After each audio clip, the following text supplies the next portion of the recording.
ഇപ്പോൾ K P Fabian നയതന്ത്ര വിദഗ്ധൻ വിദേശകാര്യ വിദഗ്ധൻ നമുക്കൊപ്പം ചേരുന്നു. ശ്രീ പി ഫാബിയാൻ, നമുക്ക് മുന്നിലുള്ള സാഹചര്യം ഈ പശ്ചിമേഷ്യൻ സംഘർഷം വീണ്ടും അത് രൂക്ഷമാകുന്നു എന്ന സാഹചര്യമാണ്. ഇസ്രായേൽ പ്രതിരോധ മന്ത്രിയുടെ ഈ ഹമാസ് മുൻ മേധാവിയെ വധിച്ചു എന്ന അവരുടെ പരസ്യ പ്രഖ്യാപനത്തിന് പിന്നാലെ തന്നെ ഈ ഗസയ്ക്ക് നേരെ വീണ്ടും അറ്റാക്ക് ഉണ്ടാകുന്നു എന്ന വാർത്തകൾ കൂടി വരുന്നുണ്ട്. അന്താരാഷ്ട്ര തലത്തിൽ ഇപ്പോൾ ഈ സാഹചര്യം ഉണ്ടാകുന്നതിന് മറ്റെന്തെങ്കിലും പശ്ചാത്തലമുണ്ടോ?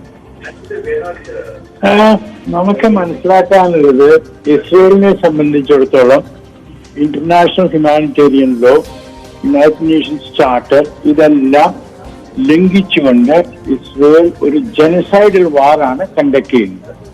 അതിനുള്ള പ്രധാന കാരണം പ്രസിഡന്റ് ബൈഡന്റെ അയൺ ക്ലാഡ് സപ്പോർട്ടാണ്. അപ്പോൾ ഇപ്പൊ നമുക്കെല്ലാവർക്കും അറിയാം, ട്രംപ് വരുന്നുണ്ട്. ട്രംപിനെ സംബന്ധിച്ചിടത്തോളം ഇസ്രയേലിനെ സപ്പോർട്ട് ചെയ്യും. പക്ഷേ ട്രംപ് ഒരു ബിസിനസ് മാനാണ്. അതുകൊണ്ട് അദ്ദേഹത്തിന് യുദ്ധങ്ങളൊന്നും ഇഷ്ടമല്ല. തന്നെയുമല്ല, ട്രംപ് ഒരു പ്രാവശ്യം പറഞ്ഞാൽ നെതന്യാഹു കേൾക്കും. ബൈഡൻ 100 പ്രാവശ്യം പറഞ്ഞാലും നെതന്യാഹു കേൾക്കില്ല. അപ്പോ സാധ്യതയുണ്ട്. പക്ഷേ നെതന്യാഹുവിനെ സംബന്ധിച്ചിടത്തോളം അദ്ദേഹത്തിനെതിരായിട്ട് കറപ്ഷൻ ചാർജസ് ഒക്കെ ഉണ്ട്. ഈ യുദ്ധം കഴിയുന്നിടത്തോളം നീട്ടിക്കൊണ്ടു പോവുക, കഴിയുന്നിടത്തോളം അത് വ്യാപീകരിക്കുക, അതായത് ഇറാനുമായിട്ട് ഉണ്ടാക്കുക, അതാണ് അദ്ദേഹത്തിന്റെ ലക്ഷ്യം. പക്ഷേ എന്റെ അഭിപ്രായത്തിൽ ട്രംപ് അധികാരത്തിൽ വരുന്നതിന് മുമ്പ്, അതായത് 20-ാം തീയതിക്ക് മുമ്പ് ഒരു താൽക്കാലിക ഞാൻ ആ വാക്ക് 2 പ്രാവശ്യം പറയാൻ ആഗ്രഹിക്കുന്നു, താൽക്കാലിക വെടിനിർത്തൽ ഉണ്ടായേക്കും.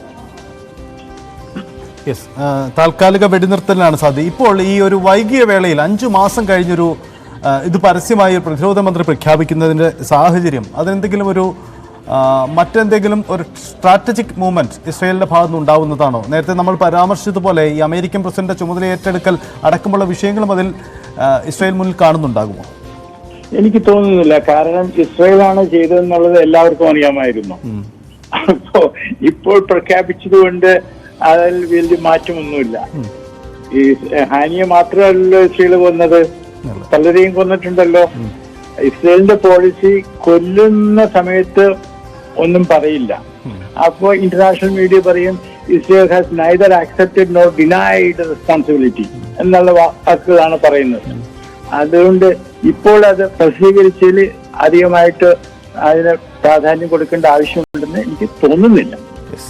വളരെ നന്ദി ഡോക്ടർ കെ പി ഫാബിയാൻ പ്രതികരിച്ചതിന്.